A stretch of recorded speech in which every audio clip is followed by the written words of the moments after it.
नमस्कार, दी ललन टॉप देख रहे हैं आप और मैं हूं गरिमा। खबर पर बढ़ते हैं उसके पहले एक जरूरी बात, क्या हाल है यूपी शुरू हो चुका है।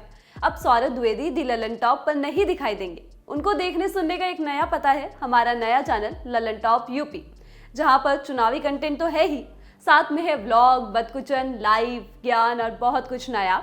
तो सब्सक्राइब कीजिए हमारा नया चैनल का पता नीचे डिस्क्रिप्शन में मिलेगा। अब खबर पर आते हैं। शहर के अंधेरे को एक चिराग काफी है, 100 चिराग जलते हैं एक चिराग जलाने से। एहतिशाम अख्तर का लिखा ये शेर para badminton coach Gaurav Khanna पर फिट बैठता है। गौरव खन्ना वो चिराग हैं जिनकी लौ से कई चिराग रोशन हुए। द्रोणाचार्य अवार्ड से सम्मानित गौरव खन्ना ने देश को कई चैंपियन खिलाड़ी दिए हैं और इन चैंपियंस में नए नाम जुड़े हाल ही में खत्म हुए टोक्यो पैरालंपिक्स से। इस बार पैरालंपिक्स में पहली बार बैडमिंटन को शामिल किया गया था। भारत ने टोक्यो पैरालंपिक्स में कुल 19 मेडल्स जीते और इनमें से 4 मेडल्स बैडमिंटन से आए, 2 गोल्ड, 1 सिल्वर मेडल और 1 ब्रॉन्ज। प्रमोद भगत और कृष्णा नागर ने गोल्ड मेडल जीता, सुहास यतिराज ने सिल्वर मेडल और मनोज सरकार ने ब्रॉन्ज मेडल जीता। प्रमोद भगत अपने कोच गौरव के बारे में कहते हैं, हम लोग परिवार की तरह हैं, सालों से ट्रेनिंग कर रहे हैं। वो मेरे लिए पिता, बड़े भाई और दोस्त की तरह हैं। मैं जीत का जश्न गौरव सर के साथ मनाना चाहता था।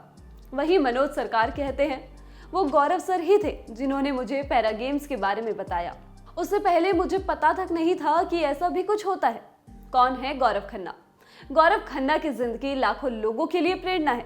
गौरव पहले नेशनल बैडमिंटन प्लेयर थे, बाद में उन्होंने फिजिकल डिसेबिलिटी वाले खिलाड़ियों को सपने देखने और उसे पूरा करने की राह दिखाई।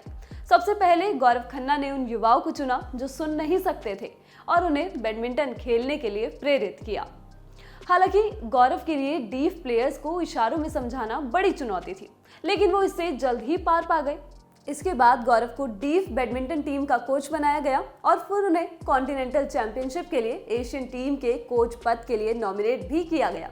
साल 2015 में गौरव खन्ना को पैरा बैडमिंटन टीम का कोच बनने के लिए ऑफर किया गया और फिर उन्होंने पीछे मुड़कर नहीं देखा। जानने लायक है कि जब गौरव कोच बने तो उनके पास नेशनल कैंप में एक भी खिलाड़ी नहीं था और ना ही कोई स्पॉन्सर। पिछले साल टाइम्स ऑफ इंडिया से बातचीत के दौरान गौरव ने कहा था, 2015 वर्ल्ड चैंपियनशिप से पहले साई गांधीनगर में हमने एक कैंप आयोजित किया। उस साल हमने 13 मेडल्स जीते। नेशनल के लिए सिर्फ 40-50 ही खिलाड़ी मिले थे, लेकिन 2017 में हमारे पास 150 खिलाड़ी थे और 2019 में 235 खिलाड़ियों ने नेशनल कैंप में हिस्सा लिया। धीरे धीरे खिलाड़ियों की संख्या बढ़ी। पैरा टीम के लिए स्पॉन्सर मिलना बड़ी चुनौती थी, क्योंकि हमारे देश में पैरा बैडमिंटन टीम को लेकर वैसे भी क्रेज नहीं है। और फिर गौरव खन्ना इन खिलाड़ियों के लिए खुद स्पॉन्सर लेके आए। साथ ही सरकार की भी मदद मिली। पैरा बैडमिंटन कोच के इस सफर के बारे में गौरव कहते हैं, सरकार अब हमारी काफी मदद कर रही है, व्यक्तिगत तौर पर भी स्पॉन्सर्स मिल रहे हैं। गो स्पोर्ट्स फाउंडेशन ने काफी मदद की है, जबकि हमारे 75 खिलाड़ी खेलो इंडिया प्रोग्राम का हिस्सा है। जब देश भर में लॉकडाउन लगा था तो गौरव खन्ना के पास सबसे बड़ी चुनौती खिलाड़ियों की ट्रेनिंग की थी। ऐसे में उन्होंने लखनऊ शहर से थोड़ी दूरी पर 2500 स्क्वायर फीट की जमीन खरीदी। इसके लिए 1 करोड़ का लोन लिया। जब गौरव को द्रोणाचार्य अवार्ड से सम्मानित किया गया तो उन्होंने प्राइज मनी में मिले 10 लाख रुपए अकेडमी बनाने में लगा दिए, जहां खिलाड़ियों को ट्रेनिंग दी गई। और उसी का नतीजा है कि देश को टोक्यो पैरालंपिक्स में बैडमिंटन से 4 मेडल्स मिले।